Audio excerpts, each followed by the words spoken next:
रोटी, भूख। एक मित्र ने पत्नी के स्वर्गवास हो जाने के बाद अपने दोस्तों के साथ सुबह शाम पार्क में टहलना और गप्पे मारना, पास के मंदिर में दर्शन करने को अपनी दिनचर्या बना लिया था। हालांकि घर में उन्हें किसी प्रकार की कोई परेशानी नहीं थी, सभी उनका बहुत ध्यान रखते थे। लेकिन आज सभी दोस्त चुपचाप बैठे थे।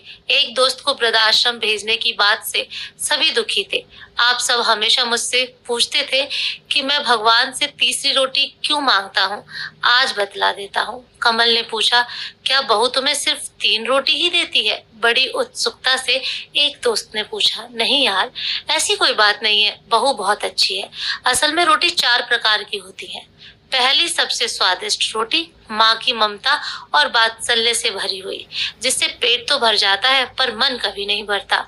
एक दोस्त ने कहा, 16 आने सच, पर शादी के बाद माँ की रोटी कम ही मिलती है। उन्होंने आगे कहा, हाँ वही तो बात है। दूसरी रोटी पत्नी की होती है, जिसमें अपनापन और समर्पण भाव होता है, जिससे पेट और मन दोनों भर जाते हैं। क्या बात कही है यार, ऐसा तो हमने कभी सोचा ही नहीं। फिर तीसरी रोटी किसकी होती है? एक दोस्त ने सवाल किया। तीसरी रोटी बहू की होती है, जिसमें सिर्फ कर्तव्य का भाव होता है, जो कुछ स्वाद भी देती है और पेट भी भर देती है और वृद्धाश्रम की परेशानियों से भी बचाती है। थोड़ी देर के लिए वहां चुप्पी छा गई। लेकिन ये चौथी रोटी कौन सी होती है? मौन तोड़ते हुए एक दोस्त ने पूछा।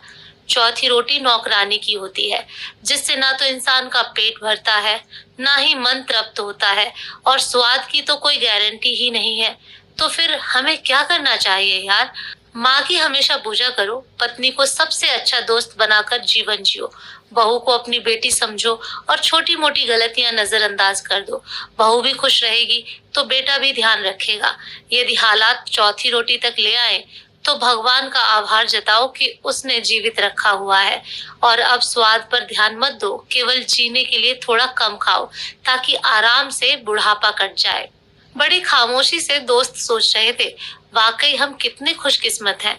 दोस्तों, आपको ये कहानी कैसी लगी कमेंट करके जरूर बताएं।